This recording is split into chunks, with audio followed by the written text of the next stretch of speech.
Assalamualaikum warahmatullahi wabarakatuh. Nama saya Nur Syazana binti Muhammad Fauzi. Nama matrik 03 DEP 18F1008. Ini saya nak bentang projek tajuk Sistem Penyiraman Automatik. Penyelia saya Dr. Nui anak perempuan Din Keraf. Projek ini adalah bertujuan untuk menghasilkan satu kawalan siraman automatik yang boleh dikawal melalui telefon mudah alih. Pengguna tidak perlu risau tanaman mereka akan terjejas kerana sistem ini dapat melaksanakan penyiraman dengan mengukur kelembapan tanah sama ada tanaman itu perlu disiram ataupun tidak. Selain itu, sistem ini juga dibangunkan dengan dua pilihan tetapan iaitu pilihan manual dan automatik. Sekiranya pengguna mengaktifkan butang automatik pada aplikasi di telefon mudah alih mereka, proses penyiraman hanya akan berlaku apabila tanah kering sahaja dan notis pemberitahuan akan dihantar ke telefon pengguna. Manakala jika pengguna mengaktifkan butang pam, tanaman akan disiram sehingga butang pam tersebut dimatikan. Data tanaman seperti kelembapan tanah akan terpapar di aplikasi sistem ini.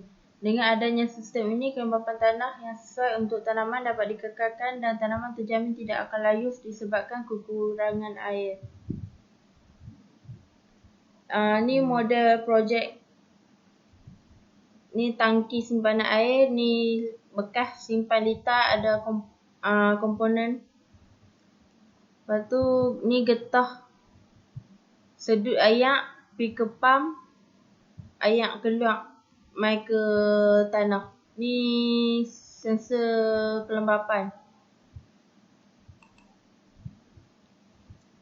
Antara kenyataan masalah antaranya terlupa menyiram tanaman atas sebab-sebab tertentu dan terkadang sibuk dengan tugas dan kerja seharian. Pengguna sering terlupa untuk menyiram tanaman mereka dan sekaligus mengabaikan penjagaan tanaman mereka. Dengan adanya alat ini, tanaman akan disiram secara automatik dengan mengesan kekeringan tanah. Justeru pengguna tidak lagi perlu bersusah payah untuk menyiram tanaman mereka secara manual. Yang kedua, pembaziran air. Sesetengah tanaman agak sensitif dengan jumlah air yang dibekalkan kepadanya. Apabila mendapat air yang berlebihan atau kekeringan tanah juga akan menyebabkan tanaman mati. Jadi dengan bantuan alat ini, tanaman akan mendapat air yang secukupnya. Oleh itu, apabila tanaman mendapat air yang secukupnya, ini akan dapat mengelakkan pembaziran air. Seterusnya, pembaziran masa dan tenaga. Dengan penghasilan projek ini, pengguna dapat menjimatkan masa dan tenaga mereka kerana mereka tidak perlu lagi menyiram tanaman mereka secara manual kerana projek ini dapat menyiram tanaman secara automatik.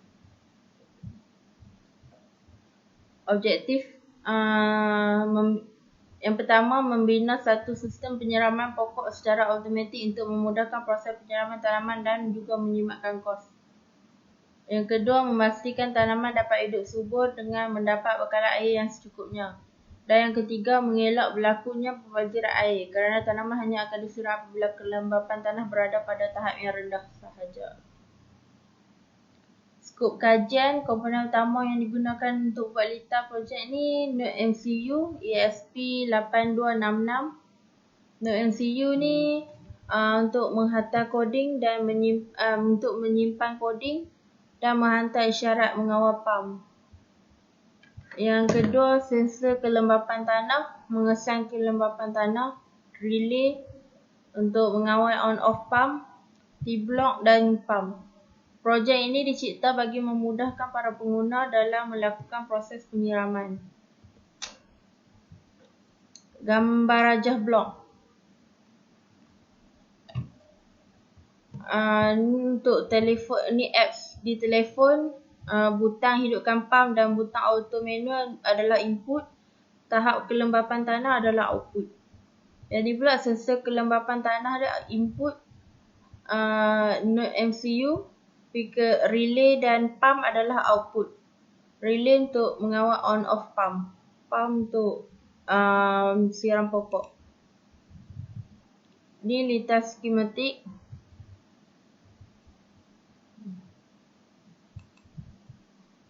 Carta aliran. Mula kalau ni kosong, kalau ia dia manual, dia pergi ke butang pump aplikasi sama dengan 1 ni. Kalau 1 maknanya dia akan hidupkan pump.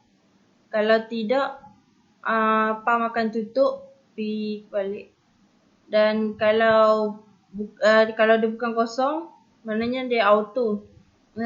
Tahap kelembapan tanah lebih daripada 900. Kalau atau kering, mesej akan dihantar ke aplikasi telefon dan pump akan on. Dan kalau kurang daripada 900, maknanya basah, pump akan tutup. Dia akan baca sensor kelembapan tanah tu, patah balik ataupun dan tamat. Daripada beberapa perbincangan yang telah dijalankan, saya mendapati bahawa masalah terlupa menyiram tanaman sering terjadi. Masalah atau punca utamanya adalah disebabkan oleh sibuk dengan tugas dan kerja seharian. Pengguna sering terlupa untuk menyiram tanaman mereka dan sekaligus mengabaikan penjagaan tanaman mereka. Oleh itu, sistem penyiraman automatik merupakan jalan penyelesaiannya daripada masalah atau permasalahan daripada segelintir pengguna yang sering leka menyiram tanaman mereka secara berkala, maka tercetuslah idea untuk membuat sebuah projek yang dapat memudahkan semua pengguna ini. Kesimpulan bagi projek ini adalah sistem penyiraman automatik ini dapat memudahkan para pengguna terutamanya yang mempunyai tanaman yang luas. Penyiraman pokok dapat dilaksanakan dengan cara yang mudah dan efektif. Hal ini dapat mengurangkan lagi masa dan tenaga pekerja. Ini juga dapat memudahkan pengguna yang sibuk dengan tugas seharian mereka kerana tidak perlu lagi menyiram tanaman secara manual. Mereka juga tidak perlu risau tanaman mereka akan terjejas ataupun layu. Ini milestone untuk projek 1. Dan ni milestone untuk projek 2. Sekian, terima kasih.